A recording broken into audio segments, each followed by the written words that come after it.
Hello everyone and welcome back to my YouTube channel CA Vaibhav Vashishth. So students, आज हम करने वाले हैं बेटा हमारे इकोनॉमिक्स का चैप्टर गवर्नमेंट बजट एक शॉर्ट एक क्लास में। बेटा केवल इस एक वीडियो को आपको आखिरी तक देखना है और आपको गवर्नमेंट बजट में कोई भी डाउट न रह जाए उसकी जिम्मेदारी मेरी।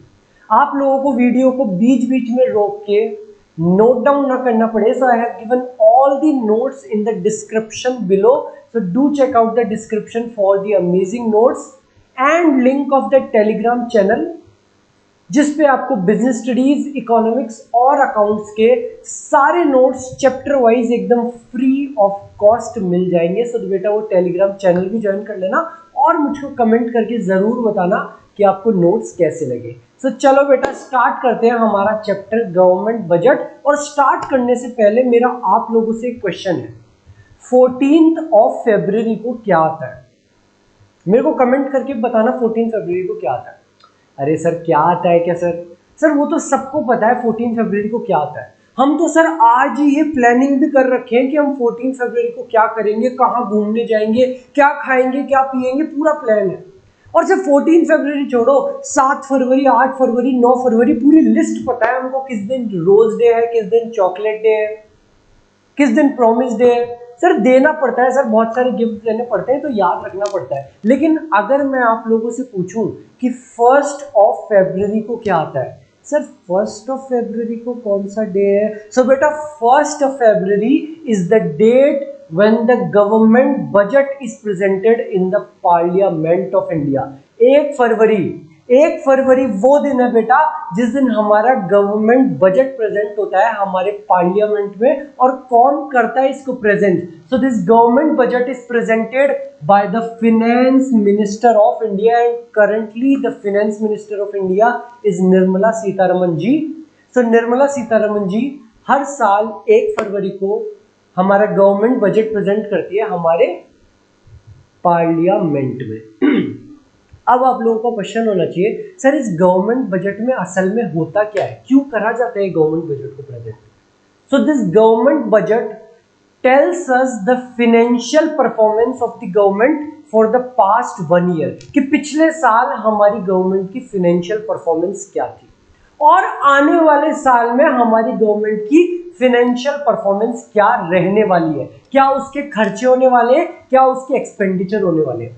और बेटा पिछले साल से ज्यादा फोकस दिया जाता है आने वाले साल पे, कि आने वाले साल में हमारी गवर्नमेंट की क्या फाइनेंशियल परफॉर्मेंस रहने वाली है। So what does this government budget tells us? This government budget tells us the financial performance of the government for the past 1 year, पिछले साल, and the financial program and policies of the government for the next 1 year, आने वाले 1 साल के लिए क्या हमारी financial performance होने वाली है, क्या हमारी रिसीट्स होने वाली है, क्या हमारी एक्सपेंडिचर होने वाली है, क्या हमारे खर्चे होंगे और क्या हमारे रिसीट्स, क्या क्या हमको पैसा मिलने वाला है।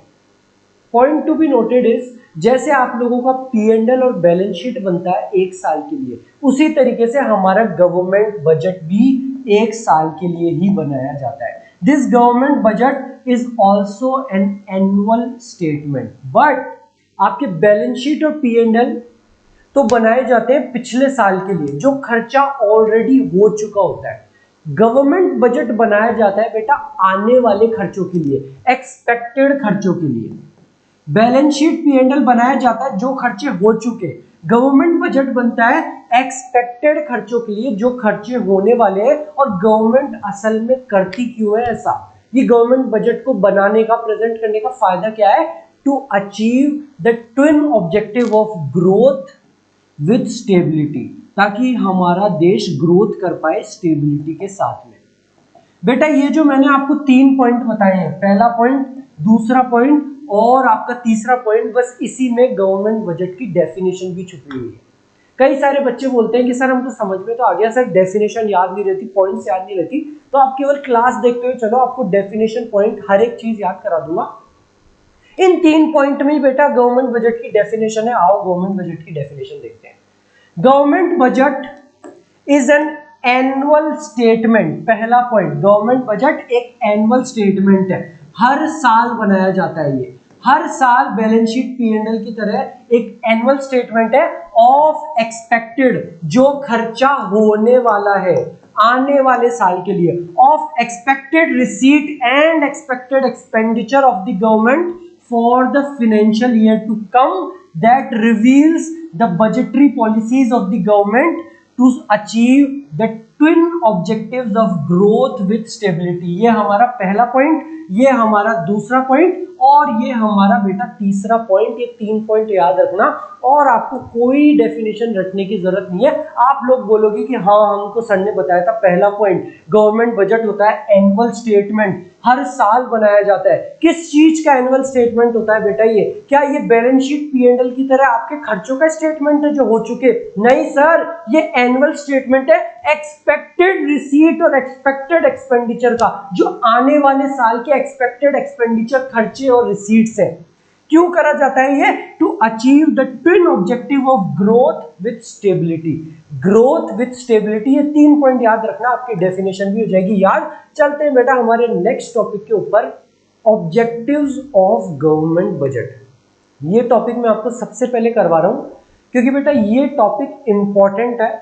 आप ये समझ लो सबसे ज्यादा 90% चांस है कि वो आपको यहीं से कोई ना कोई क्वेश्चन घुमा के देंगे आपके एग्जाम में। तो अच्छे से समझते हुए चलते हैं, हर एक पॉइंट को समझेंगे क्या क्या ऑब्जेक्टिव होते हैं। मैं आप लोगों को एक फोटो दिखाऊंगा, वो फोटो देख के आपको समझ में आ जाएगा कि अंदर क्या लिखना है, और अंदर क्या लिखना है वो भी मैं आपको दिखाऊंगा।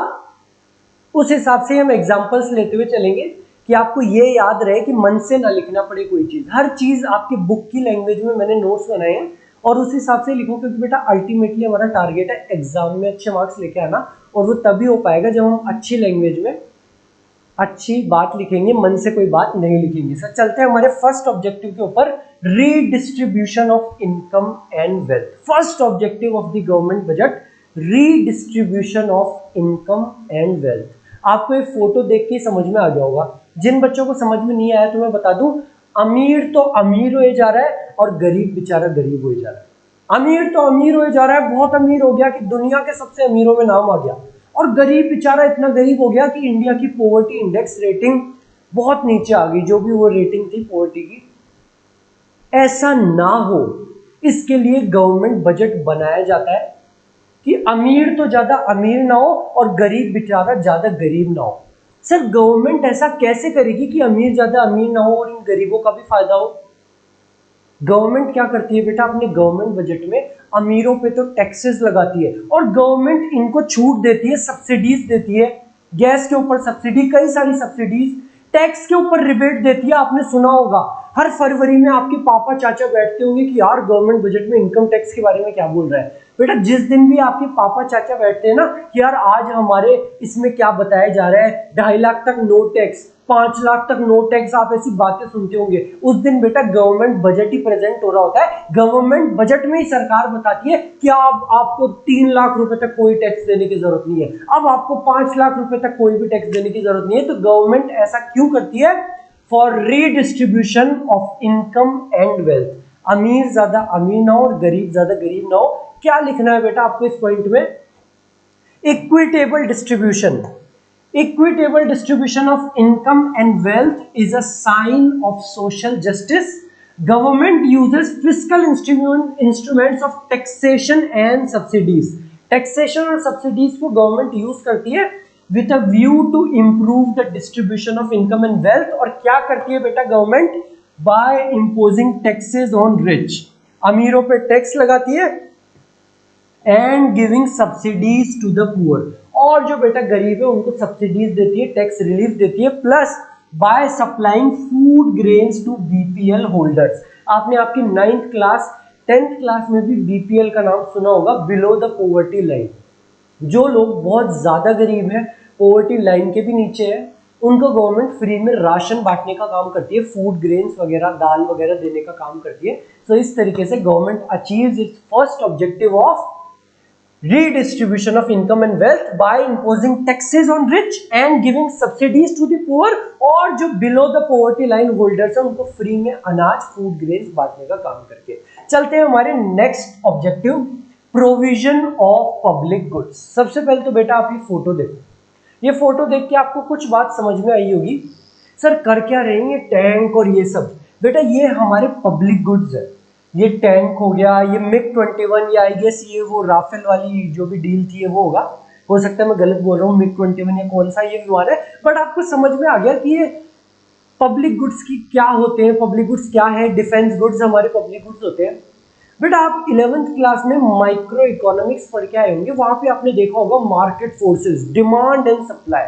बेटा ये डिमांड और सप्लाई केवल उन्हीं प्रोडक्ट्स को चलने देती है मार्केट में जिनकी डिमांड हो। जिस भी प्रोडक्ट की डिमांड नहीं होगी वो हमारे मार्केट में चल ही नहीं सकता। हम लोग क्वेश्चन करते हैं कि सर ये पेप्सी कोका कोला इतनी बेकार चीज है, ये मार्केट में क्यों चल रही है? क्योंकि बेटा डिमांड है इसकी मार्केट में। सर ये प्रोटीन पाउडर वगैरह मार्केट में क्यों चल रहे हैं? इनसे कई सारी दिक्कतें होती है, कई सारी चीजें होती है, क्योंकि बेटा इनकी डिमांड है मार्केट में। जिस दिन इनकी डिमांड खत्म हो जाएगी ये प्रोडक्ट भी बाहर हो जाएंगे मार्केट से। पहले गलीचे चला करते थे, उस टाइम पे डिमांड थी, आज डिमांड नहीं है तो बाहर हो गए मार्केट से। ऐसे ये जो पब्लिक गुड्स है ये मार्केट में दिखेंगे नहीं, क्यों? क्योंकि आपके और मेरे जैसे लोगों को इनकी डिमांड नहीं होती। आपको क्या है टैंक खरीदने की जरूरत है? आपको क्या है MiG-21 खरीदने की जरूरत है? हम लोग को इनकी चीजों की डिमांड ही नहीं होती, और अगर इनकी डिमांड नहीं है तो मार्केट फोर्सेस इन प्रोडक्ट्स का प्रोडक्शन होना हमारे देश में होंगे ही नहीं। बट गवर्नमेंट अपने गवर्नमेंट बजट के थ्रू ये अश्योर करती है कि ये पब्लिक गुड्स भी, इनका भी प्रोडक्शन हो या ये भी खरीदे जाए, क्योंकि अल्टीमेटली ये हमारी सुरक्षा के लिए ही है। हम लोगों को अगर CM PM बना दे तो हम नहीं चाहेंगे कि ये सब खरीदना करना, हम बोलेंगे सर हमारे पैसों की बात करो आप तो। बट हमारे हित के लिए ही ये सब पब्लिक गुड्स होते हैं। सर गवर्नमेंट अपने गवर्नमेंट बजट के थ्रू ये अश्योर करती है कि ऐसे पब्लिक गुड्स के लिए भी कुछ प्रोविजन हो, अलग से पैसे निकाले जाए, क्योंकि अल्टीमेटली ये हमारी ही सुरक्षा के लिए है। Supply and demand in a market, वही जो मैंने आपको बात बताई, यही एग्जैक्ट बात आपको एग्जाम में भी लिखनी है कि supply and demand forces in a market do not allow enough production of public goods. जो सप्लाई और डिमांड फोर्सेस है ना बेटा वो अलाउ नहीं करती पब्लिक गुड्स का प्रोडक्शन हो, क्योंकि हमको उसकी डिमांड ही नहीं है, तो कभी ना तो उसका प्रोडक्शन होगा ना वो देश में दिखेंगे। It is through budgetary policies that these goods are sufficiently provided to the people, and defense goods are important examples of public goods. Defense goods बहुत ही important example है, आपके और मेरे काम के नहीं है, लेकिन असल में ये हमारे हित के लिए ही है।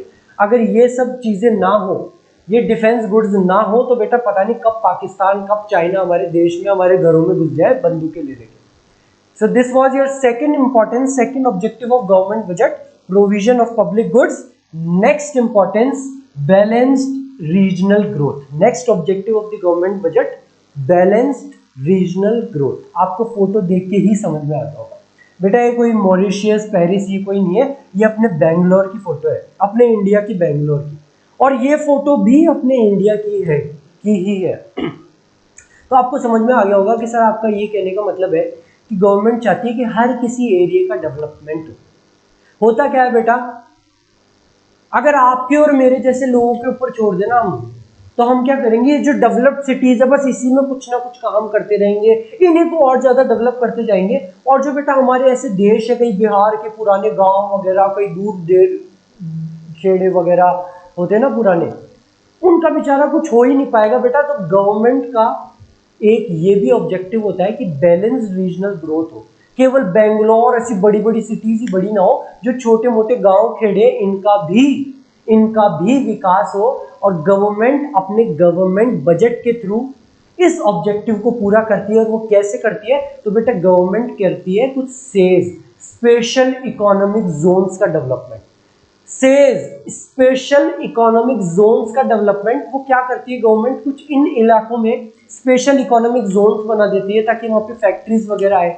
वहाँ पे फैक्ट्रीज वगैरह आएगी तो बेटा इन जैसे लोगों को रोजगार मिलेगा, इनके पास में पैसे आएंगे तो ये खर्चा करना स्टार्ट करेंगे, तो ये एरियाज भी डेवलप होंगे। गवर्नमेंट कई तरीके की टैक्स सब्सिडीज देती है। कई जो अमीर लोग होते हैं, जैसे मान लो अंबानी अडानी वगैरह, इनको कहती है कि अगर आप इस एरिया में अपनी फैक्ट्री लगाओगे तो आपको 25% टैक्स देने की जरूरत नहीं है, केवल 15% ही दे देना, आपको कोई टैक्स देने की जरूरत नहीं है, मैं आगे से सब्सिडी भी दूंगी।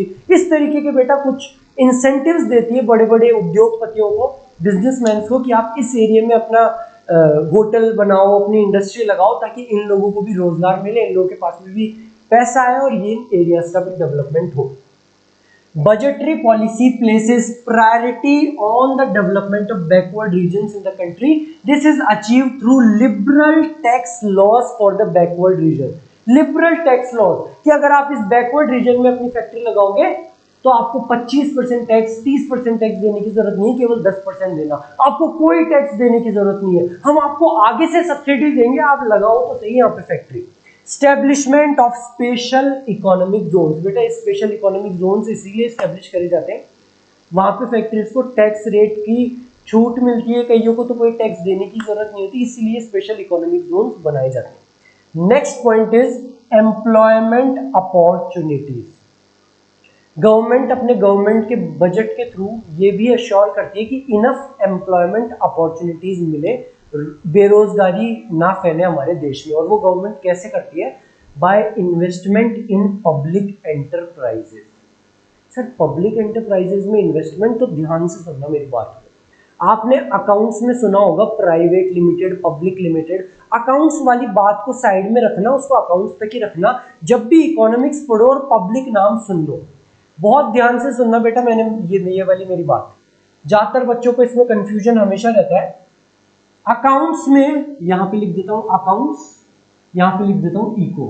अकाउंट्स में आपने सुना होगा एक तो होती है प्राइवेट लिमिटेड, एक होती है बेटा पब्लिक लिमिटेड।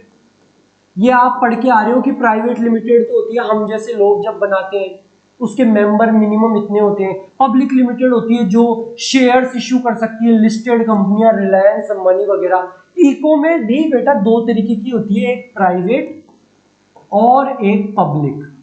इको में हमेशा ध्यान रखना, पब्लिक कंपनियां वो कंपनियां होती है जिसमें गवर्नमेंट का स्टेक होता है, जहां पे गवर्नमेंट का 51% से ज्यादा स्टेक हो, वो हमारी पब्लिक लिमिटेड कंपनीज होती है।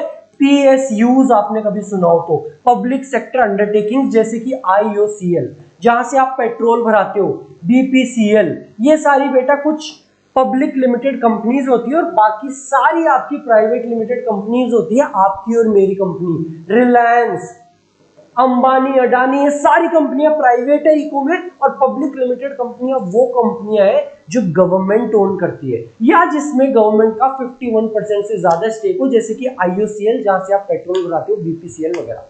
तो गवर्नमेंट इन पब्लिक एंटरप्राइजेज में इन्वेस्टमेंट करती है, आईओसीएल में इन्वेस्टमेंट करती है का मतलब, अभी आईओसीएल सपोज 1000 पेट्रोल पंप है, गवर्नमेंट इन्वेस्टमेंट करती है 1000 के बजाय मैं 10,000 पेट्रोल पंप करूंगी। 10,000 पेट्रोल पंप होंगे तो और ज्यादा वर्कर्स की रिक्वायरमेंट होगी, एक पेट्रोल पंप के मैनेजर की रिक्वायरमेंट होगी, लोगों को एम्प्लॉयमेंट अपॉर्चुनिटीज मिलेगी। This is how government assures that enough employment opportunities are provided to the people by investment in public enterprises. और केवल इन पब्लिक एंटरप्राइजेज में इन्वेस्टमेंट नहीं, गवर्नमेंट कई सारी स्कीम्स होती है, नरेगा वगैरह आपने सुना होगा कि नरेगा में जो वर्कर्स होते हैं, मजदूर वगैरह, इनको 100 डेज का एम्प्लॉयमेंट मिलता है कि आपको 100 दिन तो हम एम्प्लॉयमेंट देंगे ही देंगे। कई आपने ऐसी बातें भी सुनी होगी कि भाई इनको कहते हैं कि आज ये गड्ढा खोदो, अब इस गड्ढे को भर दो, अब वापिस से इस गड्ढे को खोदो, फिर इसको भर दो, वो सब बातें आपने सुनी होगी। आई डोंट नो कितना सच है कितना झूठ है, बट हाँ बेटा लोगों के लिए तो अच्छा ही है कि उनको इनफ एम्प्लॉयमेंट अपॉर्चुनिटीज मिल रही है। So this is how government assures enough employment opportunities, how budgetary policies focuses on the generation of employment opportunities through investment in public enterprises। IOCL, BPCL जो पब्लिक लिमिटेड एंटरप्राइजेस है उसमें investment करेंगे। 1000 petrol pump से हम और 10,000 petrol pump लगाएंगे तो और वर्कर्स चाहिए होंगे, और मैनेजर चाहिए होंगे, और ट्रक वाले चाहिए होंगे जो जहां डीजल लाएंगे, एम्प्लॉयमेंट अपॉर्चुनिटीज बढ़ेगी। Provisions are made for schemes like मनरेगा, नरेगा की schemes for poorer sections of the society. जो पुअर सेक्शंस है बेटा, इसमें उनको नरेगा जैसी स्कीम्स के लिए अलग से प्रोविजन बनाया जाता है कि नरेगा में हम इतने पैसे देंगे। वहां पे इनको कुछ गारंटीड होता है बेटा, डिटेल में आपको पढ़ना है तो आप गूगल कर सकते हो, कुछ 100 डेज कुछ का एम्प्लॉयमेंट गारंटीड होता है। यूट्यूब चैनल नीचे आता, आपके सर्वे किस दिन यहीं मिलेंगे नरेगा में, काम करते हुए। तो आओ बेटा अब हमारे नेक्स्ट ऑब्जेक्टिव के ऊपर, जीडीपी ग्रोथ। अल्टीमेट जो हमारा ऑब्जेक्टिव है सरकार का, हम सब देशवासियों का भी, वो ये है कि हमारी जीडीपी की ग्रोथ हो, हमारा जीडीपी बढ़ता जाए। जो भी बच्चे नेशनल इनकम अच्छे से पढ़ के आ चुके हैं, मैंने क्लासेस डाल रखी है, मैं आपके लिए अलग से एक वन शॉट वीडियो और बना दूंगा, या नेशनल इनकम के लिए 2 बना दूंगा, वन शॉट के बजाय 2 पार्ट में कर दूंगा। वैसे काफी सारी क्लासेस है, आप डिटेल में देखते हुए आना, हर पार्ट 10-10 मिनट का मैंने बनाया है। जीडीपी की ग्रोथ हो, वो कैसे होगी, गवर्नमेंट कैसे अश्योर करती है, by investment in public expenditure, public investment expenditure, और by inducing private investment expenditure. ध्यान से मेरी बात सुनना, मैंने आप लोगों को बताया था कि इको में 2 तरीके की कंपनीज आपको मिलेगी, एक प्राइवेट और एक पब्लिक। पब्लिक कंपनीज कौन सी होती है, जहां पे गवर्नमेंट ओन करती है, या तो पूरी ओन करती है, 51% स्टेक ओन करती है, बाकी सारी आपकी प्राइवेट है बेटा, आपकी मेरी कंपनी, रिलायंस, अंबानी, अडानी, सब। गवर्नमेंट अश्योर करती है कि जीडीपी की ग्रोथ हो, कैसे, by making public investment expenditure in public limited companies में, इन पब्लिक लिमिटेड कंपनीज में इन्वेस्टमेंट करके गवर्नमेंट जीडीपी बढ़ाती है। जब गवर्नमेंट पब्लिक लिमिटेड कंपनीज में इन्वेस्टमेंट करेगी, उनमें इन्वेस्टमेंट करेगी, तो उनका स्कोप बढ़ेगा, बिजनेस बढ़ेगा, बिजनेस बढ़ेगा तो गुड्स एंड सर्विसेज का प्रोडक्शन बढ़ेगा, और अल्टीमेटली हमारी जीडीपी बढ़ेगी। और केवल इन पब्लिक लिमिटेड में ही नहीं बेटा, by inducing private investment expenditure through subsidies. Government induce करती है, यानी कि लालाहीन, क्या बोलते हैं उसको, किसी को अट्रैक्ट करना। गवर्नमेंट प्राइवेट इन्वेस्टमेंट को भी अट्रैक्ट करती है, अंबानी, अडानी वगैरह साहब को सब्सिडीज देके कि हम आपको सब्सिडी दे रहे हैं, आपको 30% टैक्स देना है ना, अब आप केवल 10% ही टैक्स देना, आप और इन्वेस्टमेंट कर दो इस एरिया में। और वो इन्वेस्टमेंट करते हैं तो गुड्स एंड सर्विसेज का प्रोडक्शन बढ़ता है, और अल्टीमेटली हमारी जीडीपी बढ़ती है। GDP growth is the central objective of the government budgetary policies. It is achieved by making public investment expenditure and by inducing private investment expenditure through subsidies. उनको थोड़ा सा अट्रैक्ट करके कि भाई हम आपको सब्सिडीज वगैरह देंगे, आप इन्वेस्टमेंट करो। अंबानी, अडानी, बड़े बड़े बिजनेसमैन इन्वेस्टमेंट करेंगे, बिजनेस बड़ा होगा तो गुड्स एंड सर्विसेज का प्रोडक्शन होगा, और अल्टीमेटली हमारी जीडीपी बढ़ेगी। Next objective of the government is economic stability. Government ये अश्योर करती है बेटा कि हमारे मार्केट में इकोनॉमिक स्टेबिलिटी रहे, और वो ये कैसे अश्योर करती है, तो ध्यान से सुनना मेरी बात को। तो बेटा होता क्या है, हमारे मार्केट की कुछ बिजनेस साइकिल्स होती है, जो सप्लाई और डिमांड, जो आप माइक्रो इकोनॉमिक्स 11th में पढ़ के आए हो, तो कुछ बिजनेस साइकिल्स होती है कि जैसे डिप्रेशन आएगा, फिर रिसेशन आएगा, फिर रिकवरी होगी, फिर वापस से बूम आएगा, फिर वापस से डिप्रेशन आएगा, और बेटा ये होना तय है। आप और मैं इस चीज को रोक नहीं सकते कि डिप्रेशन ना आए, मंदी ना आए। आप सब लोगों ने सुना भी होगा, आपके घर पे कभी बात होती हो कि उस टाइम पे मंदी आई थी, 2008-9 में मंदी आई थी। 2008 में बेटा बाहर अमेरिका में एक लेमन ब्रदर्स फेल हुए थे, और उसकी वजह से पूरे देश में मंदी आई थी। हमारे इंडिया में फिर भी थोड़ा कम इम्पैक्ट था, बहुत जबरदस्त इम्पैक्ट था दोस्तों, पर पूरे वर्ल्ड में इम्पैक्ट आई थी। तो आपके और मेरे जैसे लोग इन बिजनेस साइकिल्स को रोक नहीं सकते। रिसेशन, डिप्रेशन, बूम, एकदम से मार्केट में हर चीज महंगी, जमीनों के भाव महंगे, ये सब महंगे, फिर एकदम से मंदी आ जाती है, काम ही नहीं चल रहा साहब, मंदी का टाइम चल रहा है। आपके और मेरे जैसे लोग इन बिजनेस साइकिल्स को रोक नहीं सकते, क्योंकि जो सप्लाई और डिमांड फोर्सेज है, वो इन बिजनेस साइकिल्स को क्रिएट करती है। तो सर आपके और मेरे जैसे लोग जब इन चीजों को रोक ही नहीं सकते, तो फिर क्या फायदा बेटा। गवर्नमेंट ये अश्योर करती है अपने गवर्नमेंट बजट के थ्रू, गवर्नमेंट ये अश्योर करती है कि इन बिजनेस साइकिल्स को रोका तो नहीं जा सकता, बट इनका इंपैक्ट कम हो। गवर्नमेंट क्या करती है, government of a country is committed to save the economy from these cycles, कि हमारी इकोनॉमी बची रहे इन साइकिल से। Budget is used as an important policy instrument to correct the situations of inflation and deflation। जब हमारे market में बेटा इन्फ्लेशन हो, बहुत सारी मार्केट, हर चीज के भाव बढ़े जा रहे हैं, तो उसको कंट्रोल करने के लिए, जब डिफ्लेशन हो, हर चीज बहुत सस्ती होती जा रही है, सो इन्फ्लेशन, डिफ्लेशन सब सिचुएशंस को कंट्रोल करने के लिए मार्केट में ये होनी तय है बेटा। आप और मैं इस चीज को रोक नहीं सकते, बट गवर्नमेंट ये अश्योर करती है कि वो हर एक चीज को मेंटेन कर पाए, अपनी इकोनॉमी को बचा पाए इन बिजनेस साइकिल्स। नेक्स्ट और सबसे इंपॉर्टेंट, सबसे शानदार पॉइंट, अलोकेशन ऑफ रिसोर्सेज। तो बेटा आपके और मेरे जैसे लोगों की, अपन जैसे लोगों की सबसे प्यारी चीज होती है पैसा। आप लोगों ने सुना भी होगा, आजकल आपका सबसे फेवरेट यूट्यूबर जो भी बहुत ज्यादा चल रहा है वो ऐसे कहता रहता है कि अगर तुम्हारी जेब में गांधी तो छोरी तुम्हारे प्यार में आंधी। मैं ऐसा नहीं कह रहा हूँ, बट हाँ ऐसा सुना होगा और आप लोग समझ गए होंगे कि मैं क्या कन्वे करना चाह रहा हूँ। दैट आपके और मेरे जैसे लोग, प्राइवेट एंटरप्राइजेस का एक ही काम होता है पैसा कमाना, प्रॉफिट मैक्सिमाइजेशन। आपके और मेरे जैसे लोग अगर बिजनेस करेंगे तो केवल और केवल पैसा देखेंगे, अपना प्रॉफिट देखेंगे, उन्हें कोई मतलब नहीं है सोसाइटी से बच्चों पे क्या इंपैक्ट कर रहा है, लोगों की हेल्थ पे क्या इंपैक्ट कर रहा है। हमको तो केवल और केवल पैसा चाहिए, हमारे प्रॉफिट को मैक्सिमाइज करना है। गवर्नमेंट अपने गवर्नमेंट बजट के थ्रू ये अश्योर करती है कि प्रॉफिट मैक्सिमाइजेशन और सोशल जस्टिस दोनों साथ के साथ चले। प्रॉफिट मैक्सिमाइजेशन लोगों का हो, जो हम जैसे लोगों का ऑब्जेक्टिव हो, और साथ साथ में सोशल वेलफेयर भी चले। हम जैसे लोग तो बेटा इन गुड्स का प्रोडक्शन करेंगे कि पीने दो लोगों को यार, हमको हमारे पैसे से मतलब है, दबा के बनाओ, दबा के सिगरेट्स बनाओ, दबा के शराब वरा बनाओ, ऐसी चीजें बनाओ, हम यहीं पे हमारे रिसोर्सेज को लगाएंगे क्योंकि यहाँ पे हमारा प्रॉफिट सबसे ज्यादा है। लेकिन गवर्नमेंट ये अश्योर करती है कि ऐसे हार्मफुल गुड्स लोग कम कंज्यूम करें, प्रॉफिट मैक्सिमाइजेशन सोशल जस्टिस के साथ में चले। और गवर्नमेंट ऐसा कैसे करती है? By placing heavy duties, heavy tax duties on substances like these. Government बहुत हैवी टैक्सेस लगाती है ऐसी चीजों के ऊपर। आप सब लोगों ने देखा होगा भी सिगरेट 20 18 20 रुपए की हो गई है। आप लोगों को नहीं पता हो तो बहुत अच्छी बात है बेटा, कंज्यूम भी मत करना एट एनी कॉस्ट। बट आप लोगों को पता होगा कि हाँ 20 रुपए की सिगरेट हो गई है, लोग फिर भी पीना बंद नहीं कर रहे हैं। खाने की टेंशन नहीं है, उनको सिगरेट चाहिए रोज की 10-10।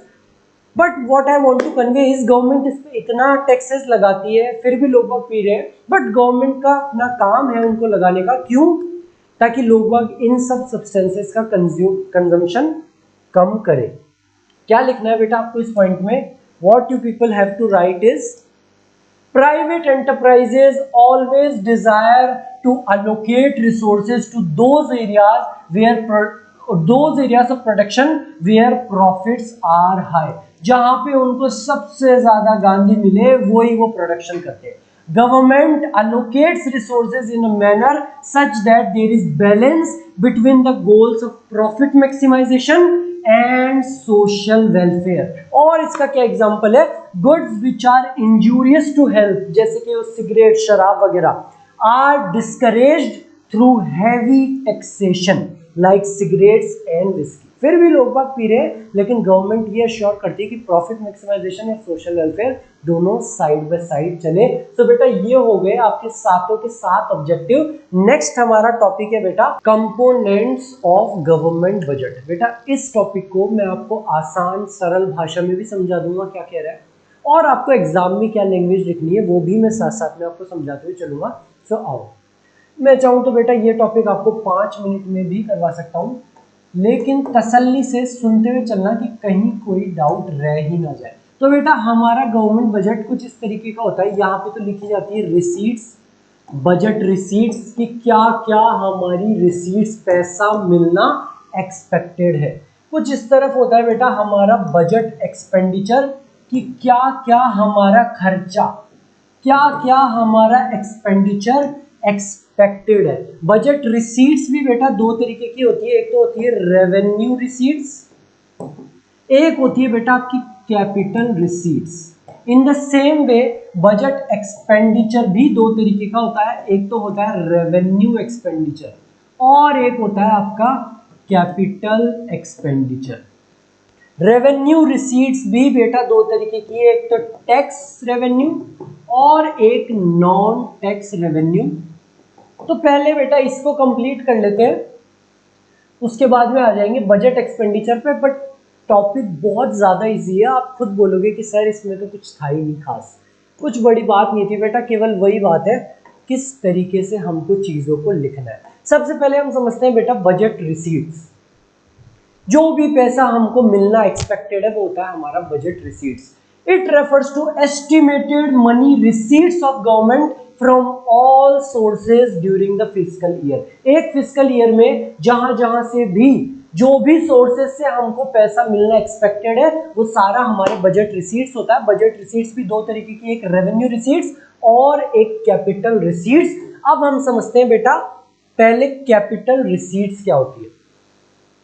कैपिटल रिसीट्स वो रिसीट्स है, वो पैसा मिलना जो या तो हमारी लायबिलिटी बनाएगा हमारी गवर्नमेंट की, या फिर किसी असेट का रिडक्शन करेगा। इन कैपिटल रिसीट्स की वजह से या तो गवर्नमेंट की लायबिलिटी बढ़ती है या कोई असेट्स कम होते हैं।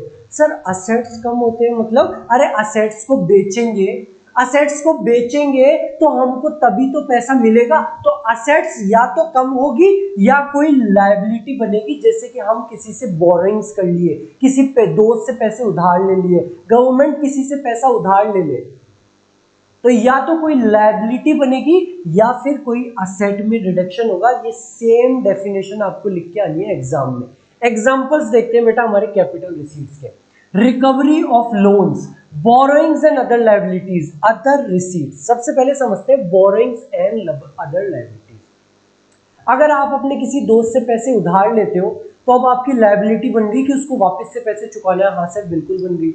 वैसे ही बेटा गवर्नमेंट जब किसी से पैसे उधार लेती है तो वो भी गवर्नमेंट की लायबिलिटी बन जाती है। This is one of the biggest example of capital receipts. और आप तो अपने दोस्त से उधार लेते हो या अपने पेरेंट्स से, अपने चाचा, कोई खास भैया से।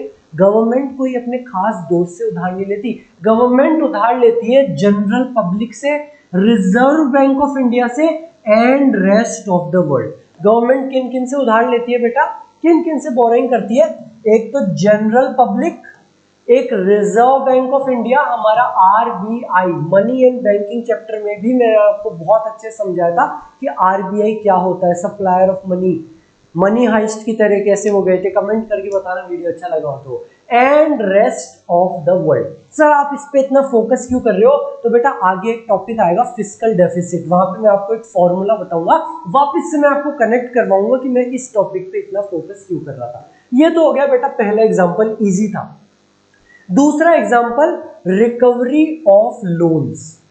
Recovery of loan, sir sir sir sir ये रिकवरी ऑफ लोन्स आपने बोला था कैपिटल रिसीट वो रिसीट्स है जिसमें या तो कोई लायबिलिटी बनेगी या कोई असेट का रिडक्शन होगा। सर रिकवरी ऑफ लोन में तो लोन कम हो रहा है, लायबिलिटी कम हो रही है, सर इसमें तो कोई असेट थोड़ा कम हो रहा है, तो ये कैपिटल रिसीट कैसे हुई? तो ध्यान से सुनना मेरी बात को, ये टॉपिक मैं आपको वापस से आगे कनेक्ट करवाऊंगा कैपिटल एक्सपेंडिचर में, ध्यान से सुनना। होता क्या है बेटा, कुछ गवर्नमेंट की भी बैलेंस शीट होती है। जैसे आप लोग बैलेंस शीट बनाते हो वैसे गवर्नमेंट भी अपनी बैलेंस शीट बनाती है। कौन सी government? Central government. Central government अपनी बैलेंस शीट बनाती है जब वो लोगों से पैसा बोरोइंग करती है, उधार लेती है, वो लोन तो यहाँ पे आता है। कई बार क्या होता है कि बेटा सेंट्रल गवर्नमेंट स्टेट गवर्नमेंट्स को पैसा लोन देती है, उधार पे देती है, advances. Central government, Modi ji की बात कर रहा हूं, सेंट्रल गवर्नमेंट में जो मोदी जी बैठे हुए, स्टेट गवर्नमेंट्स अलग होती है। जैसे दिल्ली में आपकी, राजस्थान में कांग्रेस, यहाँ पे अशोक गहलोत की जो गवर्नमेंट है। तो सेंट्रल गवर्नमेंट स्टेट गवर्नमेंट्स को पैसा उधार देती है और वो सेंट्रल गवर्नमेंट का असेट होता है। उस एडवांस को सेंट्रल गवर्नमेंट अपने एसेट में लिखती है कि ये पैसा उन्होंने उधार दिया है, इस पे उनकी इंटरेस्ट की कमाई होगी। जब इस पैसे की रिकवरी होती है, सपोज करो सेंट्रल गवर्नमेंट ने 100 करोड़ रुपए दिए स्टेट गवर्नमेंट को, मोदी जी ने राजस्थान की स्टेट गवर्नमेंट को 100 करोड़ रुपए लोन दिया है, एडवांस दिया है। अगर इस पैसे की रिकवरी होती है, स्टेट गवर्नमेंट, राजस्थान की गवर्नमेंट मोदी जी की गवर्नमेंट को 50 करोड़ रुपए वापस से दे देती है, तो अब ये एडवांस केवल 50 करोड़ के बच जाएंगे। 50 करोड़ से गवर्नमेंट का असेट कम हो रहा है। तो जो भी बच्चे सोच रहे होंगे कि सर रिकवरी ऑफ लोन में तो लोन कम होता है, तो नालायकों ये लोन यहाँ पे एडवांस के रूप में लिखा जाता है, अपने अकाउंट्स में भी देखा होगा। ये लोन नहीं है, ये एडवांस है, ये सेंट्रल गवर्नमेंट का असेट है। सेंट्रल गवर्नमेंट जब लोन देती है स्टेट गवर्नमेंट्स को, तो वो सेंट्रल गवर्नमेंट की बैलेंस शीट में एडवांस के रूप में आता है। जब स्टेट गवर्नमेंट उस लोन के पैसे को वापस से चुकाए, उसे हम कहते हैं रिकवरी ऑफ लोन, और इससे सेंट्रल गवर्नमेंट की बैलेंस शीट में वो असेट कम होता है। Central government offers loan and advance to state governments to cope with financial crisis. Central government क्या करती है बेटा, लोन और एडवांस देती है स्टेट गवर्नमेंट को। मोदी जी दे रहे हैं राजस्थान की गवर्नमेंट, अशोक गहलोत जी की गवर्नमेंट को loan. When these loans are recovered, जब स्टेट गवर्नमेंट वापस से उन लोन्स को देती है, assets of government are reduced, तो गवर्नमेंट के असेट कम होते हैं, and this is also an example of your capital receipt. Third example is other receipts, and this includes items like disinvestment। तो बेटा ध्यान से सुनना मेरी बात को। सपोज आप लोगों का भी एक बिजनेस है, आपकी ये बैलेंस शीट है जहाँ पे मशीनरी, बिल्डिंग, हर चीज़ लिखी हुई है। मशीन, बिल्डिंग, यहाँ पे आपकी कैपिटल, आपके लोन, बैंक लोन, सब चीज़ आ गई। अब आप अपने एक्स्ट्रा कैश का क्या करते हो? सर क्या करते हैं, क्या सर बैंक में रखते हैं, लेकिन आप में से कई समझदार लोग होंगे कि सर एक्स्ट्रा कैश को गुल्लक में रखने में भी कोई फायदा नहीं है, बैंक में भी सर वही 2% 4% का ब्याज रखता है। सर हम क्या करते हैं, हम इन्वेस्टमेंट कर देते हैं सर लैंड में, और सर कई तो ऐसे बच्चे हैं हम शेयर्स में इन्वेस्टमेंट कर देते हैं। सर आपको भी खरीद बेच करनी हो तो बताना, हमको समझा देंगे हम आपको। सर हम रिलायंस कंपनी के शेयर खरीद लेते हैं, सर हम अडानी के शेयर खरीद लेते हैं, अंबानी, इन सब के शेयर खरीद लेते हैं और उनको प्रॉफिट पे बेचते हैं। हम ये शेयर्स में इन्वेस्टमेंट करते हैं। बेटा ये इन्वेस्टमेंट भी आपका एक असेट होता है। जैसे आप लैंड में इन्वेस्टमेंट करते हो वो आपका एसेट है, वैसे ही आप जब शेयर्स में इन्वेस्टमेंट करते हो वो असेट होता है। शेयर्स को खरीदना तो होता है इन्वेस्टमेंट, और उनको बेच देना होता है डिसइन्वेस्टमेंट। आप लोग जब अपने शेयर को बेचते हो वो डिसइन्वेस्टमेंट नहीं होता। Just like you people, central government की भी एक बैलेंस शीट होती है जहां पे उसके कुछ इन्वेस्टमेंट होते हैं। वो इन्वेस्टमेंट क्या होते हैं, पब्लिक सेक्टर एंटरप्राइजेस में।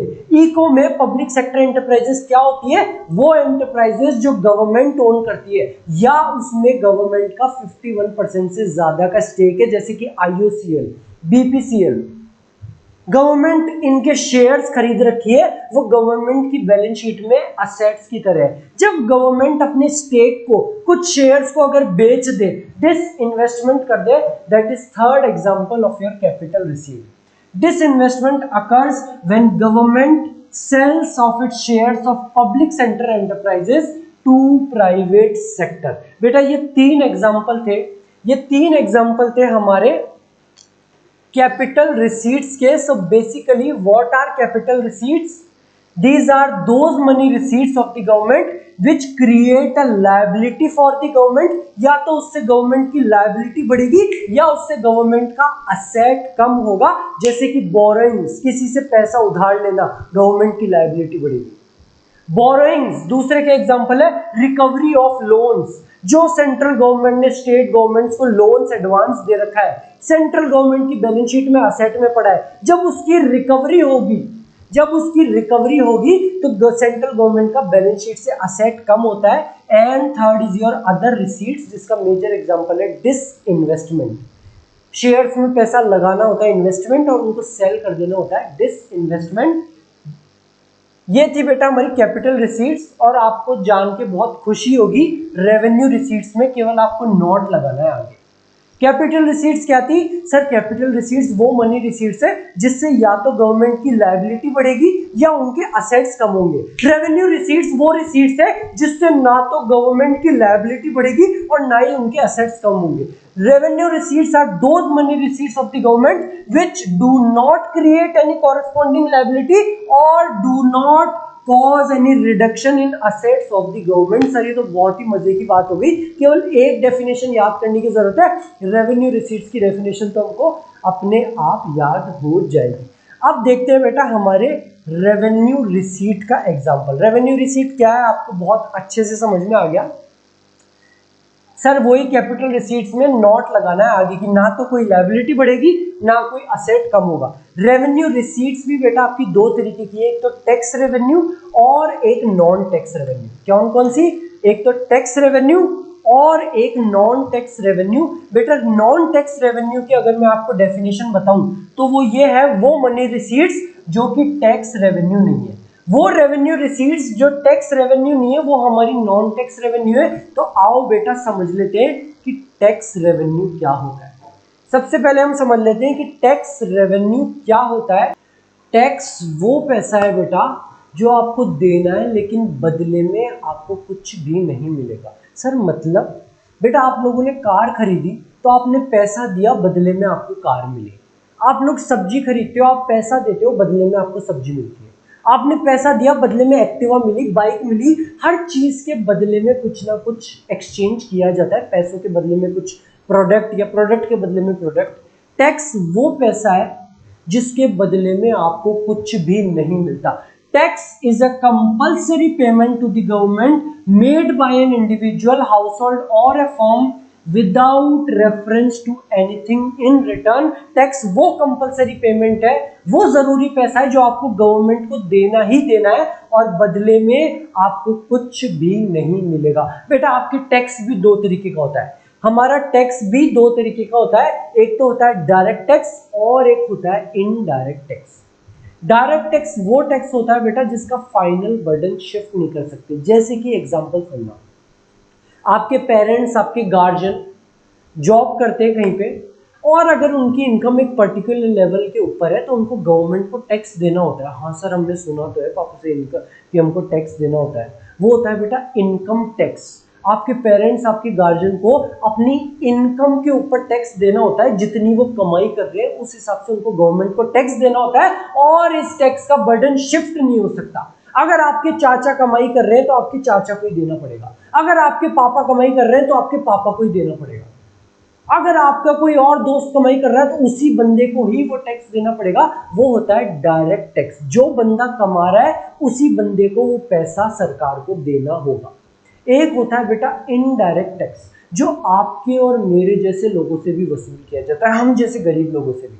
अरे सर क्यों मजाक कर रहे हो? सर हम गरीब लोग, पेटीज खाने वाले, पार्ले जी बिस्किट सुबह सुबह डिबो के खाने वाले, स्कूल में पार्ले जी बिस्किट खाने वाले, हमसे कैसे टैक्स लेगी सर सरकार? तो बेटा आपकी उस पार्ले जी बिस्किट पे भी सरकार टैक्स लेती है। सर पार्ले जी बिस्किट पे अगर आप 10 रुपए का पार्ले जी बिस्किट खरीद रहे हो तो 50 पैसे तो जाता है बेटा गवर्नमेंट के पास में पहले टैक्स, 5% पहले सीधा सीधा गवर्नमेंट के पास में इनडायरेक्ट टैक्स जाता है जीएसटी के रूप में, गुड्स एंड सर्विस टैक्स के रूप में। अब आप लोग सोच रहे होंगे अरे सर हमको तो पता ही नहीं, हमने टैक्स का पैसा भी दे दिया और हमको यही नहीं पता हमने टैक्स का पैसा दे दिया। तो ये होता है बेटा इनडायरेक्ट टैक्स, जहां पे जो बर्डन है टैक्स का वो शिफ्ट कर दिया जाता है। देता कोई और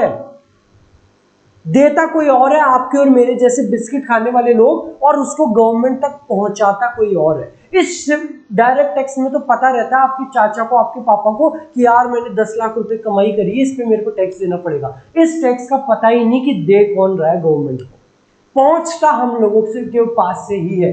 फाइनल बर्डन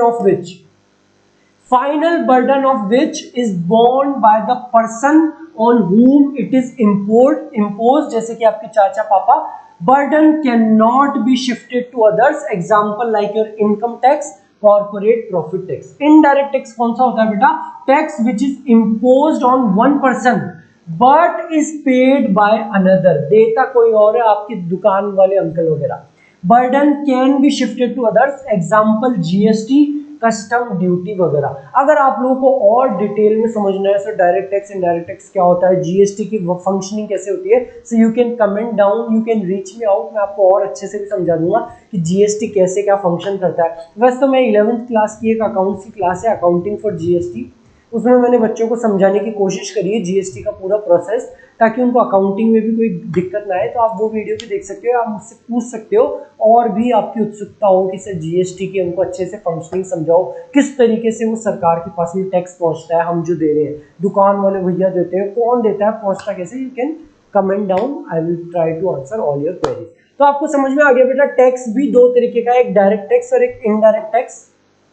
एक चीज और समझाऊंगा बेटा, हर कंट्री में टैक्सेशन सिस्टम भी दो तरीके का होता है। टैक्स तो दो तरीके का है, एक तो डायरेक्ट टैक्स और एक इनडायरेक्ट टैक्स।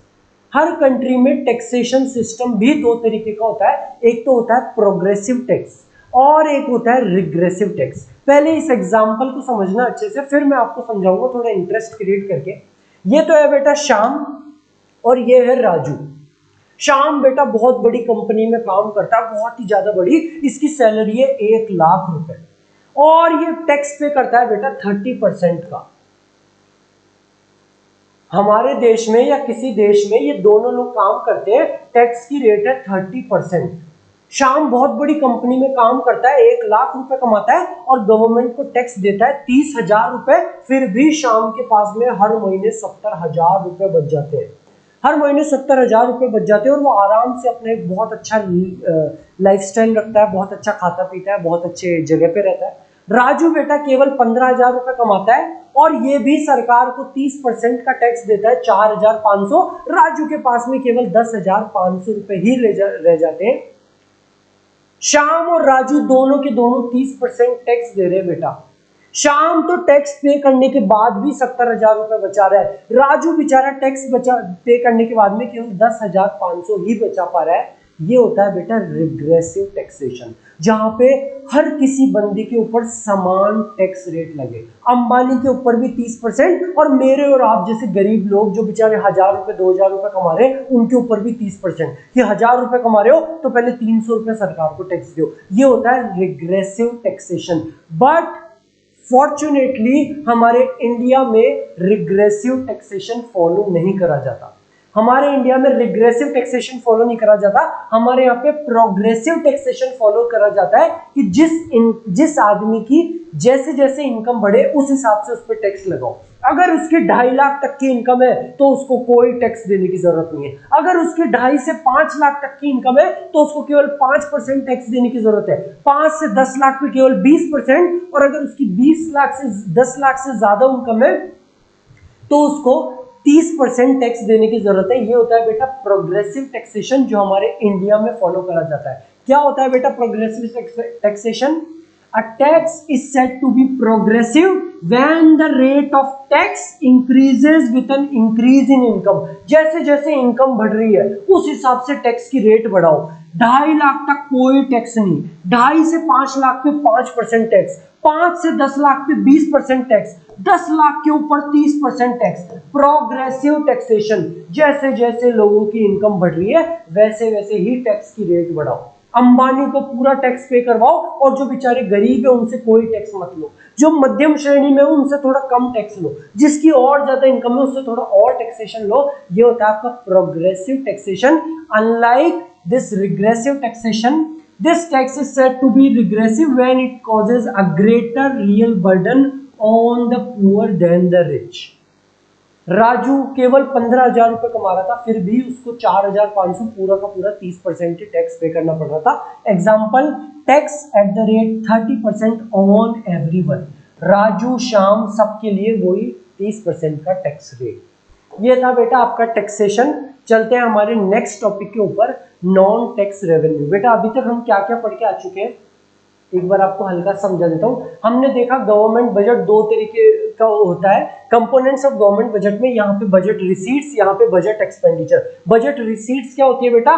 वो सारे सोर्सेज जहां से भी हमको पैसा आने वाला है वो सारी हमारी बजट रिसीट्स, जो भी हमको पैसा मिलने वाला है। बजट रिसीट्स भी दो तरीके की थी, एक रेवेन्यू रिसीट्स, एक कैपिटल रिसीट्स। कैपिटल रिसीट्स क्या थी? वो रिसीट्स, वो मनी रिसीट्स जिससे या तो गवर्नमेंट की लायबिलिटी बढ़ेगी या गवर्नमेंट का असेट कम होगा। रेवेन्यू रिसीट्स वो मनी रिसीट्स है जिससे ना तो गवर्नमेंट की लायबिलिटी बढ़ेगी और ना ही गवर्नमेंट का कोई असेट कम होगा। इसके हमने एग्जांपल देखे बेटा 3, एक तो बोरोइंग्स, एक आपका डिसइन्वेस्टमेंट अदर रिसीट्स, और एक आपका recovery of loans. Revenue receipts भी दो तरीके की, एक टैक्स रेवेन्यू, एक नॉन टैक्स रेवेन्यू। टैक्स क्या होता है? वो कंपलसरी पेमेंट जो आपको देना ही देना है गवर्नमेंट को विदाउट एनीथिंग इन रिटर्न, बदले में आपको कुछ भी नहीं मिलेगा। अब आ गए बेटा हम इसके ऊपर non tax revenue. Non tax revenue की डेफिनेशन इतनी आसान है बेटा। नॉन टैक्स रेवेन्यू वो रिसीट्स है जो कि टैक्स रेवेन्यू नहीं है।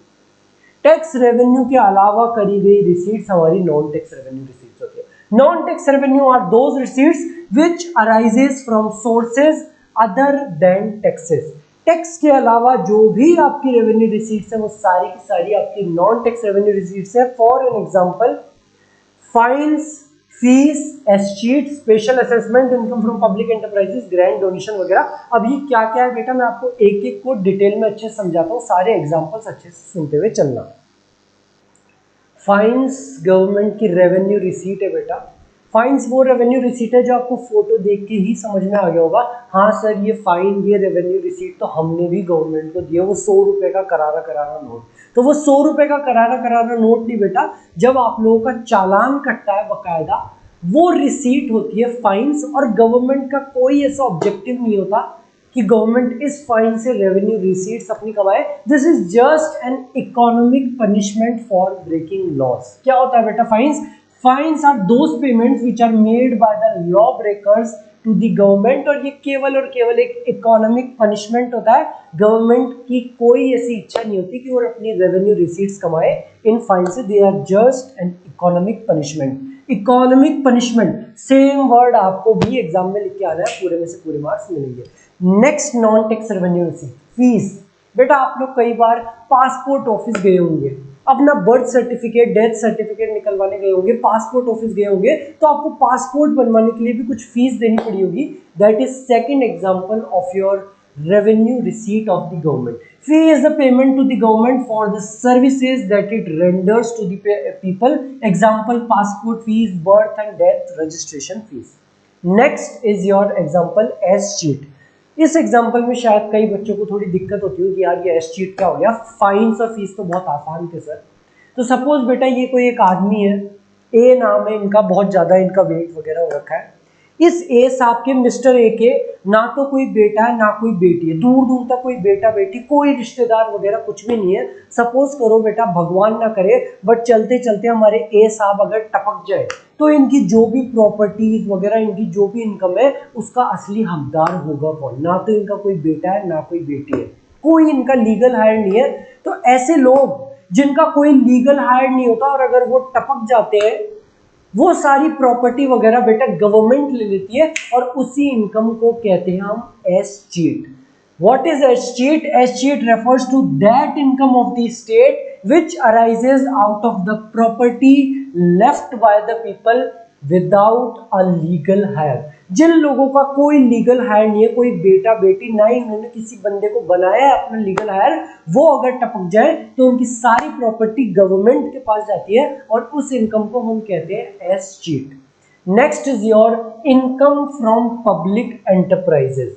इको में, इकोनॉमिक्स में कितनी तरीके की एंटरप्राइजेस होती है सर? एक तो प्राइवेट एंटरप्राइज, आपकी मेरी, रिलायंस, अडानी, अंबानी सारी, और एक पब्लिक एंटरप्राइजेस जो गवर्नमेंट ओन करती है, जैसे कि Indian railways, IOCL, BPCL, PGCIL, NTPC, जो भी ऑर्गेनाइजेशन गवर्नमेंट ओन करती है, PSUs, पब्लिक सेक्टर अंडरटेकिंग्स, उनसे जो भी इनकम होती है वो सारी होती है बेटा हमारी रेवेन्यू रिसीट्स गवर्नमेंट की। Profit of public enterprises are a source of revenue for the government. Revenue expenditure जब देखूंगा तब मैं इसी से आपको समझा दूंगा, इसी एग्जांपल से। अभी आपको ये चीज समझना है, आपको समझ में आ गई। Next is your special assessment. कई बार क्या होता है बेटा, आप लोगों ने, आप लोग का जो क्लास का ग्रुप है, बेस्ट फ्रेंड, जो बेस्टीज, आप साथ में घूमते हो हमेशा, आपके एक दोस्त ने यहाँ पे जमीन ले ली। दोस्त ने यहाँ पे जमीन ली तो आप बाकी दोस्त बोले कि यार मैं भी तेरा भाई हूँ, हम भी तेरे साथ में जाएंगे, हम भी यहाँ पे जमीन लेते हैं। आप सारे दोस्त मिलके बेटा यहाँ पे जमीन ले लिए अपने एंजॉय करने के लिए, यहाँ पे जाके घूमने करने के लिए। हुआ क्या बेटा, इस जमीन के सामने से एकदम से गवर्नमेंट ने हाईवे निकाल दिया, यहाँ से कोई नेशनल हाईवे निकाल दिया।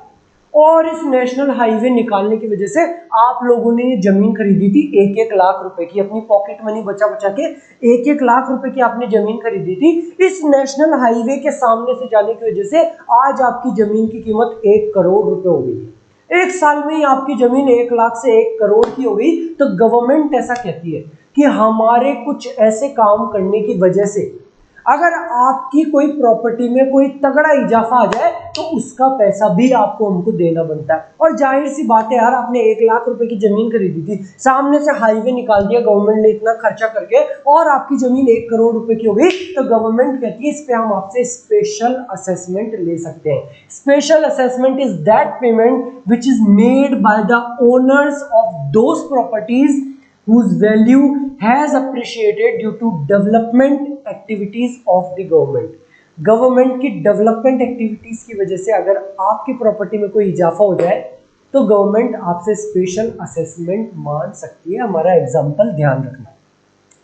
नेक्स्ट इज योर बेटा ग्रैंड डोनेशन। मान लो बेटा भगवान ना करे कुछ ऐसी नेचुरल कैलेमिटीज हो जाए, अभी चल भी रही है बहुत ज्यादा, जो नॉर्थ साइड में आप देखोगे अर्थक्वेक फ्लड वगैरह आ जाए तो अलग अलग लोग वगैरह जब आपको डोनेशन वगैरह करते हैं, that is also an example of your revenue receives. People offer donation and grants to the government when there are natural calamities like earthquake flood etcetera. ये बहुत ही इजी सा पॉइंट था, ज्यादा समझाने की जरूरत नहीं है। चलते हैं बेटा हमारे नेक्स्ट टॉपिक बजट एक्सपेंडिचर के ऊपर। बेटा हम ये रेवेन्यू रिसीट्स पूरा का पूरा कवर कर चुके हैं। हम बजट रिसीट समझ लिए, रेवेन्यू रिसीट, कैपिटल रिसीट की डेफिनेशन। कैपिटल रिसीट 3 तरीके की है, रेवेन्यू रिसीट्स भी 2 तरीके की है, टैक्स और नॉन टैक्स रेवेन्यू। टैक्स क्या होता है? Direct tax, indirect tax, progressive taxation, regressive taxation. Non tax revenue fines, fees, special assessment, income from public enterprises, हर चीज कवर कर चुके हैं। अब आगे बेटा हम बजट एक्सपेंडिचर पे, और क्या होता है हमारा बजट एक्सपेंडिचर, क्या होता है हमारा बजट एक्सपेंडिचर? हमारा एक्सपेक्टेड खर्चा, सारा का सारा खर्चा, गवर्नमेंट का जो भी एक्सपेक्टेड खर्चा है वो सारा का सारा होता है हमारा budget expenditure. It refers to expected expenditure of the government during the fiscal year. हमारा बजट एक्सपेंडिचर भी बेटा 2 तरीके का होता है, एक तो होता है रेवेन्यू एक्सपेंडिचर और आपका एक कैपिटल एक्सपेंडिचर। सबसे पहले समझ लेते हैं कैपिटल एक्सपेंडिचर। कैपिटल रिसीट्स क्या थी सर? आपने डेफिनेशन बताई थी। कैपिटल रिसीट्स वो मनी रिसीट्स है जिससे या तो गवर्नमेंट की लायबिलिटी बढ़ेगी या गवर्नमेंट का असेट कम होगा। इसका जस्ट उल्टा होता है बेटा capital expenditure. Capital expenditure are those expenditure which either create asset of the government और creates reduction in liability. Capital receipt तो वो रिसीट थी जिससे या तो लायबिलिटी बढ़ रही थी या असेट कम हो रहा था। कैपिटल एक्सपेंडिचर वो एक्सपेंडिचर है बेटा जिससे या तो लायबिलिटी कम हो रही है या आपका असेट बढ़ रहा है। जस्ट इसका अपोजिट आपको रेवेन्यू एक्सपेंडिचर की डेफिनेशन लिखनी है, वो आप सब लोगों को पता ही है। डेफिनेशन बहुत मैंने आपको आसान करवा दी बेटा, अब इसके एग्जांपल्स देख लो, वो तो और भी ज्यादा आसान है। वो एक्सपेंडिचर, कैपिटल एक्सपेंडिचर वो एक्सपेंडिचर होता है जिससे या तो कोई असेट बन रहा हो या कोई लायबिलिटी कम हो रही हो। Expenditure on land and building, आपने लैंड और बिल्डिंग खरीदी, आपका असेट बढ़ गया। Expenditure on machinery and equipment, machinery equipment खरीदी, खर्चा किया, आपका असेट बढ़ गया।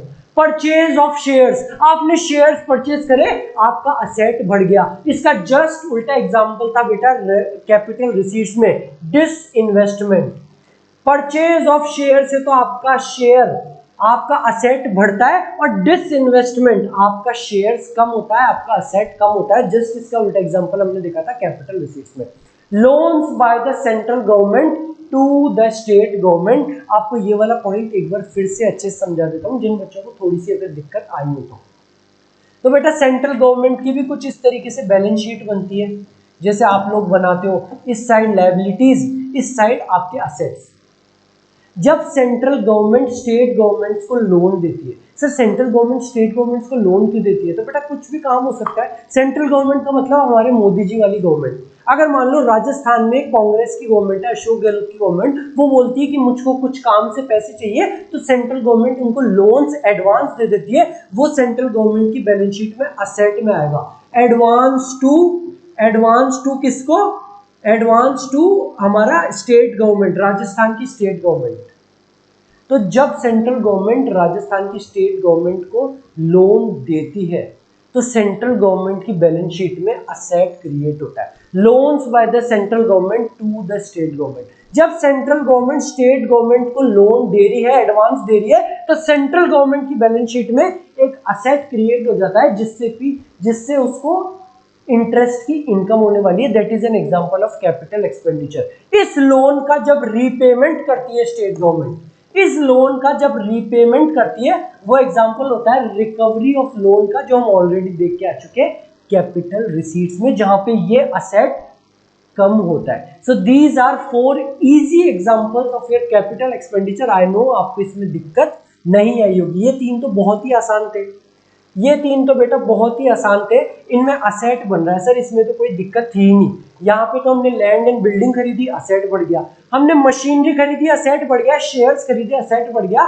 दिक्कत यहाँ पे आती है loans by the central government to the state government. Sir loan तो हमारा असेट होता ही नहीं है, तो असेट कैसे बढ़ रहा है? तो मैंने आप लोगों को बता दिया, सेंट्रल गवर्नमेंट की बैलेंस शीट जो होती है, जब वो स्टेट गवर्नमेंट को, सेंट्रल गवर्नमेंट मोदी जी जब स्टेट गवर्नमेंट को लोन देते हैं, तो वो असेट होता है लोन एंड एडवांस। बोरोइंग करते हैं तो लायबिलिटी यहां पे आती है बेटा बैंक लोन वगैरह। जब आप लोन देते हो तो वो आपका असेट होता है, ये उस एसेट की बात कर रही है, बात कर रहे हैं यहाँ पे। सेंट्रल गवर्नमेंट जब देगी असेट बढ़ेगा, जब इसकी रिकवरी होगी तो असेट कम होगा, that is example of your capital receipt. यहाँ पे मैंने आपको ये भी बताया था, फिर से बता देता हूँ, recovery of loan, first example of your capital receipt. जब उस लोन की रिकवरी होती है जो सेंट्रल गवर्नमेंट ने दे रखा है, तो आपका एडवांस कम होता है। फिर भी बेटा अगर आपको दिक्कत आई हो कि सर ये पॉइंट हमको समझ में नहीं आ रहा, so you can comment down on the video, मैं आपको अलग से और इस पॉइंट पे डिटेल में समझा दूंगा। वैसे तो मैंने काफी कोशिश करी है कि आपको पूरा चीज समझ में आ जाए। सर कैपिटल एक्सपेंडिचर क्या था? सर वो खर्चा जिससे या तो हमारा असेट बढ़ेगा या हमारी लायबिलिटी कम होगी। रेवेन्यू एक्सपेंडिचर वो एक्सपेंडिचर है बेटा जिससे ना तो हमारा असेट बढ़ेगा और ना ही हमारी लायबिलिटी कम होगी, which does not create any asset of the government and does not cause any reduction in liability of the government. For example,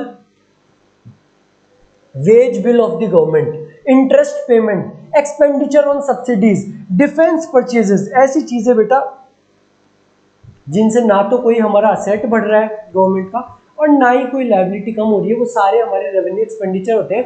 जैसे कि हमने रेवेन्यू रिसीट का एक एग्जांपल देखा था, हमने रेवेन्यू रिसीट का एग्जांपल देखा था। रेवेन्यू रिसीट कितने तरीके की होती है सर? एक तो टैक्स और एक non tax revenue. Non tax revenue में हमने सर एक एग्जांपल देखा था, हमने एक एग्जांपल देखा था इनकम फ्रॉम पब्लिक एंटरप्राइजेज, ये इंडियन रेलवेज वगैरह से जो इनकम थी। इंडियन रेलवेज को बेटा ये प्रॉफिट कमाने के लिए कुछ खर्चा भी करना पड़ता होगा, रेलवे के एम्प्लॉइज को सैलरी देनी पड़ती होगी, इस ट्रेन के लिए कोयला वगैरह ये सब सारे खर्चे करने पड़ते होंगे। वो सारे खर्चे होते हैं बेटा आपके रेवेन्यू एक्सपेंडिचर, वो सारे खर्चे होते हैं बेटा आपके revenue expenditure. For example wage bill of the government, Indian railways के एम्प्लॉइज को सैलरी देना, इंटरेस्ट पेमेंट करना, सब्सिडीज पे खर्चा करना, कोई डिफेंस परचेज करना, ये सारे आपके इजी एग्जांपल्स थे बेटा रेवेन्यू एक्सपेंडिचर के। अब हम हमारा बजट रिसीट्स, बजट एक्सपेंडिचर सारा का सारा OVER कंप्लीट कर चुके हैं। एक छोटा सा टॉपिक फटाफट से समझ लेना, एक मार्क्स का क्वेश्चन आ सकता है कि प्लान एक्सपेंडिचर और नॉन प्लान एक्सपेंडिचर के बारे में डिफरेंस बताओ। बहुत ही आसान सी बात है भाई, जो भी खर्चा हम प्लान कर रखे हैं वो प्लान एक्सपेंडिचर, जो भी खर्चा प्लान नहीं कर रखे वो हमारा नॉन प्लान एक्सपेंडिचर। आपने वैलेंटाइंस डे का बजट बनाया था कि यार मेरा रोज का लगेगा 100 रुपए का खर्चा, चॉकलेट का लगेगा इतने का खर्चा, इसका लगेगा इतने का खर्चा, पूरा प्लान बनाया था, वो था आपका प्लान एक्सपेंडिचर। वहां पे जाके उसने बोला बाबू मेरे को तो, बाबू बोलना गलत हो गया, कि जो भी आपका नाम है राहुल, शाहुल, शाम, जो भी, मुझको तो कॉफी पीनी है, मुझको तो बर्गर खाना है, मुझको तो ये चाइनीज फूड खाना है, जो भी पैसा, जो भी खर्चा आपने प्लान नहीं करा था वो है आपका non plan expenditure. All expenditure other than the plan expenditure is classified as non plan expenditure. चलते हैं बेटा हमारे नेक्स्ट टॉपिक के ऊपर, बजट टाइप्स। हमारा बजट भी बेटा 3 तरीके का होता है, एक बैलेंस्ड बजट, एक सरप्लस बजट और एक डेफिसिट बजट। मैं आप लोगों को समझा के आया था कि कुछ आपका गवर्नमेंट बजट हम बहुत अच्छे से देख के आ रहे हैं इतनी देर से। इस गवर्नमेंट बजट में दोनों चीजें आती हैं कि क्या क्या तो हमारी रिसीट्स होने वाली है, क्या क्या हमारे फ्यूचर एक्सपेंडिचर होने वाले हैं।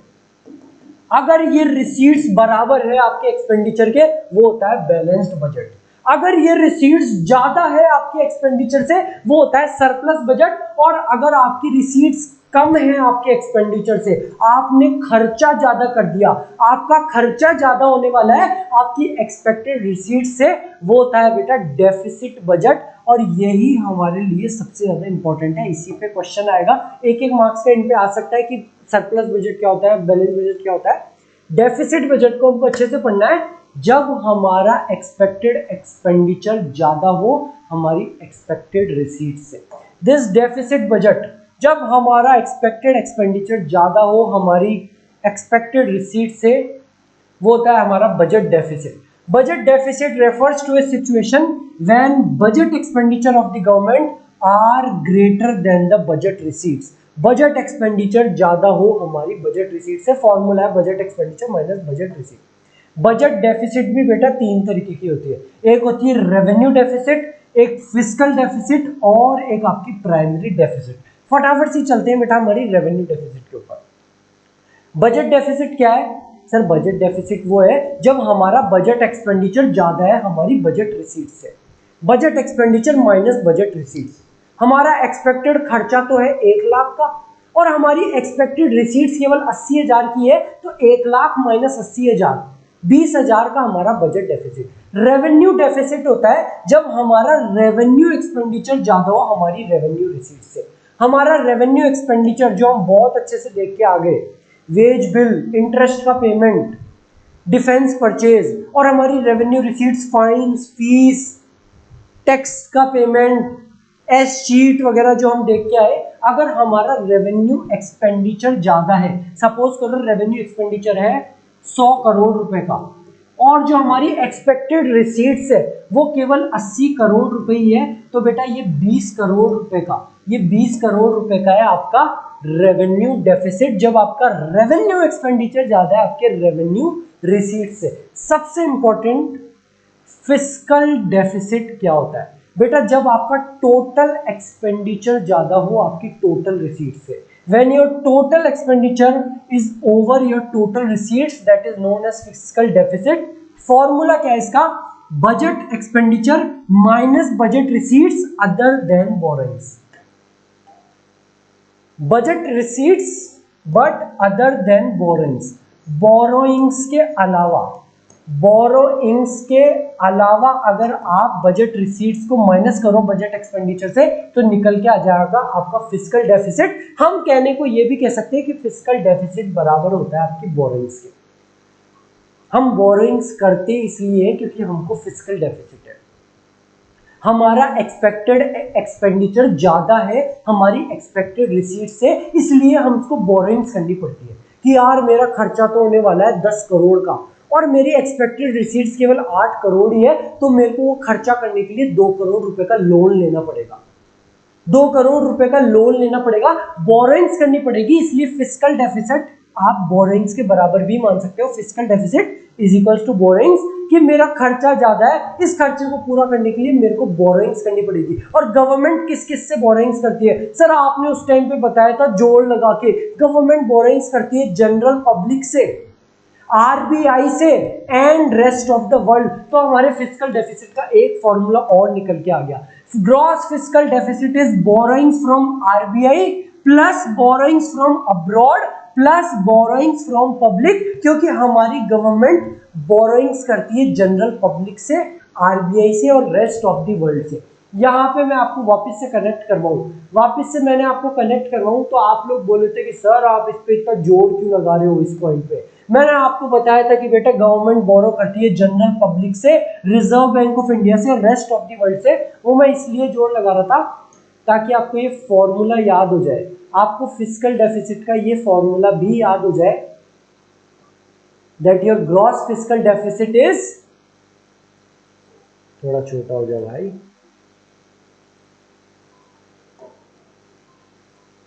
yes, that your gross fiscal deficit is borrowings from RBI plus borrowings from abroad plus borrowings from public। और आपका दूसरा फॉर्मूला क्या है बेटा? Budget expenditure minus budget receipts, but this budget receipts is except your borrowings, क्योंकि हम borings करते ही इसलिए क्योंकि हमारा बजट एक्सपेंडिचर, हमारा खर्चा ज़्यादा है हमारी एक्सपेक्टेड रिसीट्स से। हमारा एक्सपेक्टेड खर्चा है 100 करोड़ का और हमारी एक्सपेक्टेड रिसीट्स केवल 80 करोड़ रुपए ही है, तो हम कहते हैं कि भाई ये 20 करोड़ रुपए का एक्स्ट्रा जो खर्चा करना है इसके लिए हमको बोरोइंग्स करनी पड़ेगी। This borrowings is an example of your capital receipt.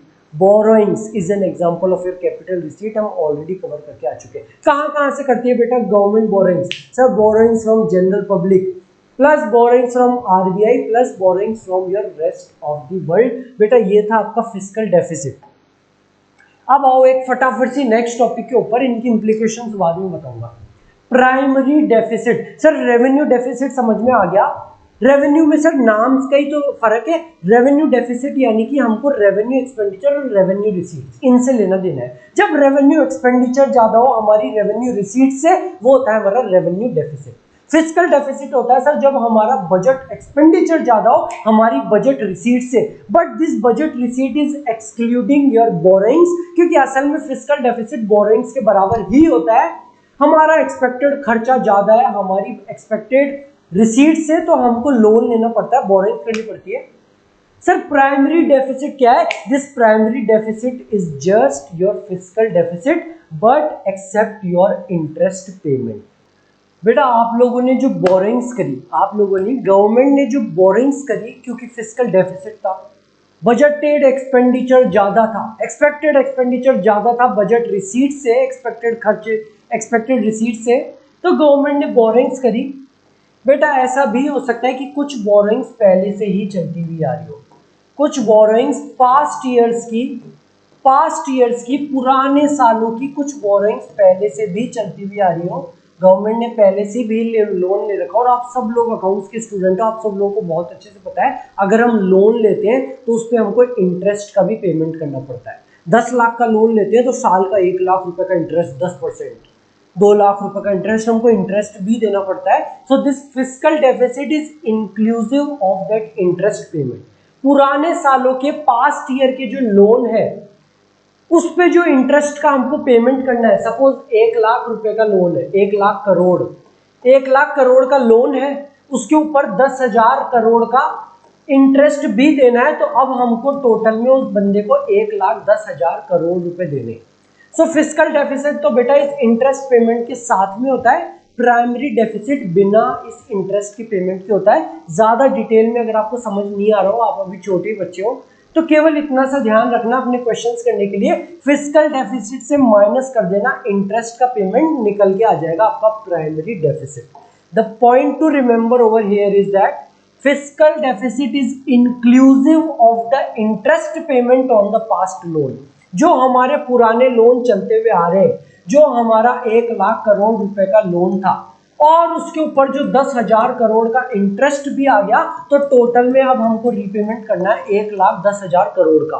तो फिस्कल डेफिसिट तो इस इंटरेस्ट पेमेंट के साथ में होता है, where as your primary deficit shows borrowing requirement of the government exclusive of interest payment. बिना उस इंटरेस्ट पेमेंट के, आप लोगों के लिए ध्यान रखने की बात क्या है, primary deficit is equals to fiscal deficit minus interest payment.